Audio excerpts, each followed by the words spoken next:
Hey, what's up you guys? This is John Chacon with Austin Performance Fitness, coming at you today with another segment of the Coach's Corner. Today, we're going to discuss something that most people are very familiar with, unfortunately, and that's lower back pain. I'm not going to talk about all the crazy cool exercises and core training that you can do for this. I'm going to address a little bit of that, but I'm going to talk about more specifically some of the small things that people aren't paying attention to that can be such a big help when it comes to relieving lower back pain, so you're not popping the ibuprofen all day long. Today, the number one thing I'm going to talk about that's going to build the foundation for your low back pain is something called neutral posture. Okay? When I talk about neutral posture, I'm talking about 3 different areas of your body that you need to do your best to maintain throughout the day. And I'm going to talk about how you can do that when you're on the floor, whether you're playing with kids, or you're just moving throughout the day, moving throughout the house, or maybe holding on to kids, or whatever you do in your job. Maybe you're at a desk all day. We're going to talk about that. I'm going to use this foam roller as just a tool to demonstrate what that neutral posture is. Okay? Whenever I refer to that, I'm talking about 3 different areas on your body: the back of your head, your shoulder blades, and your tailbone.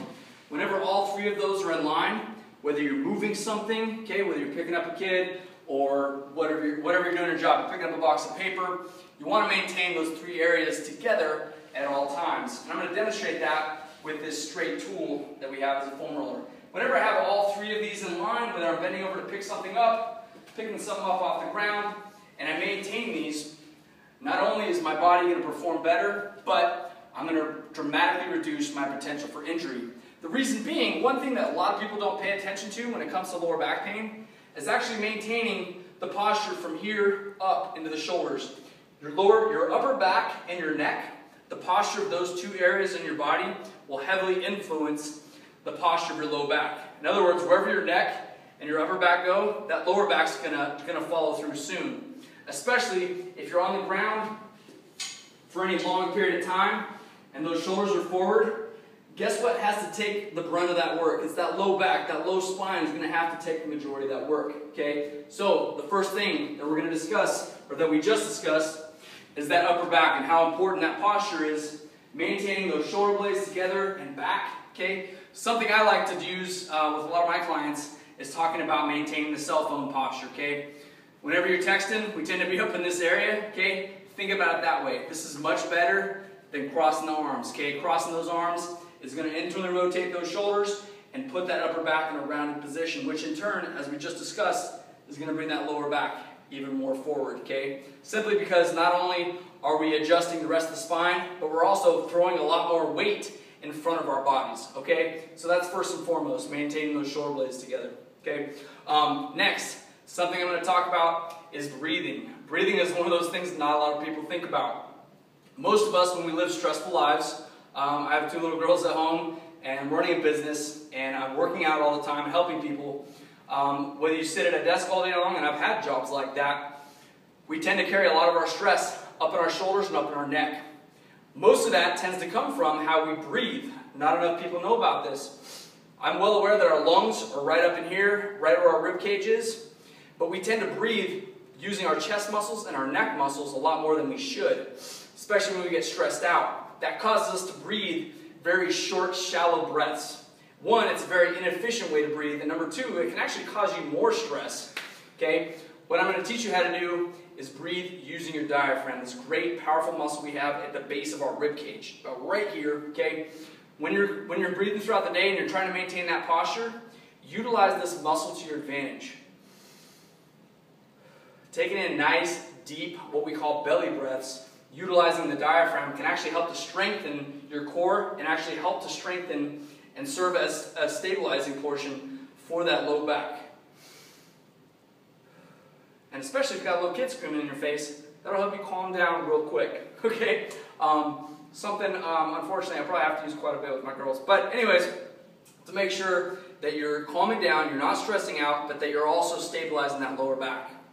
Something else that's also very helpful for stabilizing the lower back, so far we've talked about neutral posture, we've talked about breathing, now we're going to talk about something, again, not a lot of people know about, and those are the glutes, okay? We're in a day and age now where no one wants a big butt anymore, okay? And everyone wants a big, slender, little tiny butt.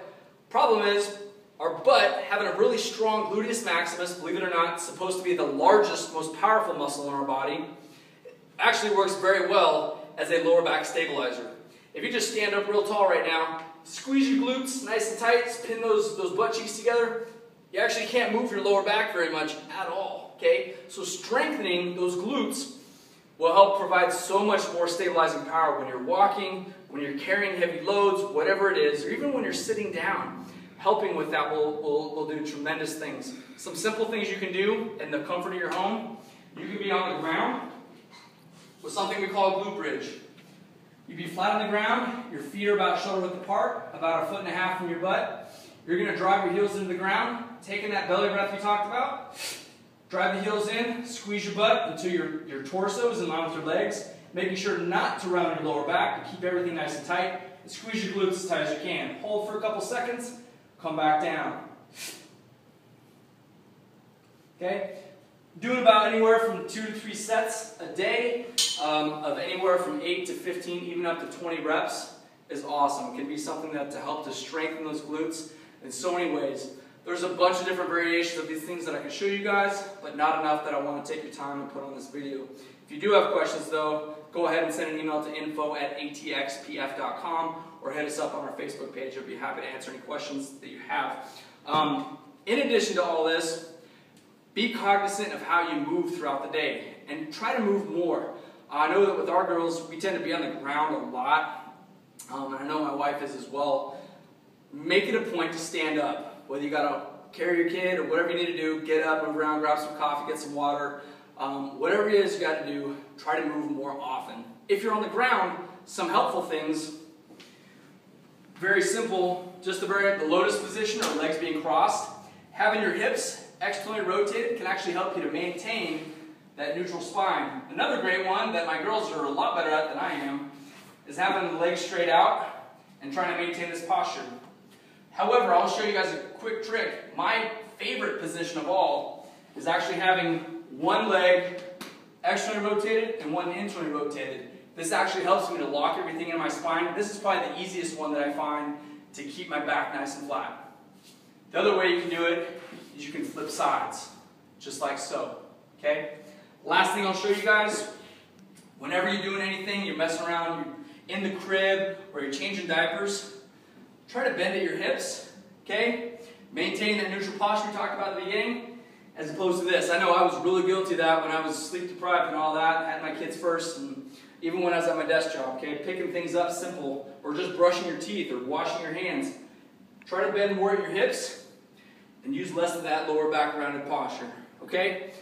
That's all I got for you guys today. Just some quick tips on how to make sure you lessen or you get rid of that lower back pain. Number 1, neutral posture. Number 2, breathing. Number 3, focus on strengthening the glutes. And remember that upper back and that neck position matter a lot. And then number 4, moving more often and paying attention to your postures when you're standing, when you're moving, and when you're sitting, okay? That's all I got for you guys today. Hope you enjoyed those 4 main points. And check back here soon for another Coach's Corner. That's all I got for you. Stronger every day. Peace.